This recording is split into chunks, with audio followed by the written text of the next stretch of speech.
FPM அப்படின்னா என்ன அப்படின்னு நிறைய பேருக்கு ஒரு கொஸ்டின் இருக்கும். இது வந்து ஒரு கோர்ஸ் தான் உங்களுக்கு, அதாவது ஃபெலோ ப்ரோக்ராம் இன் மேனேஜ்மெண்ட் அப்படின்னு வந்து சொல்லுவாங்க. இது வந்து பார்த்தோம் அப்படின்னா எப்படி நார்மலாக வந்து ஒரு PhD படிக்கிறாங்களோ ஒரு PG முடிச்சுட்டு, அதே மாதிரி MBA படிக்கிறவங்களுக்கு ஒரு பெஸ்ட்டை வந்து பார்த்தோம் அப்படின்னா, அதாவது MBA ரெலவெண்ட்டாக ஒரு PhD படிக்கணும் அப்படின்னா நிறைய ஸ்டூடெண்ட்ஸ் இந்த FBM கோர்ஸ் தான் வந்து சூஸ் பண்ணுவாங்க.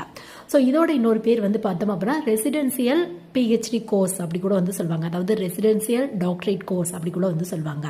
ஸோ இது வந்து பார்த்தோம் அப்படின்னா 4 இயர்ஸ்க்கான கோர்ஸாக மொத்தம் வந்து 3 வந்து டிவைட் பண்ணுறாங்க. கோர்ஸ் ஃபஸ்ட்டு வந்து படிக்கிற மாதிரி இருக்கும், அப்புறம் வந்து பார்த்தோம் அப்படின்னா உங்களுக்கு இந்த தீசிஸ் அந்த மாதிரி மொத்தம் வந்து 3 வந்து டிவைட் பண்ணுறாங்க.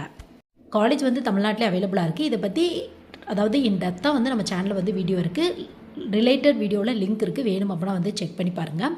ஸோ இது MBA படித்தவங்க மட்டும் தான் படிக்கணும் அப்படிங்கிற அவசியம் இல்லை. MA, MCom, MCA, MTech இந்த மாதிரி முடித்தவங்களும் ட்ரை பண்ணலாம்.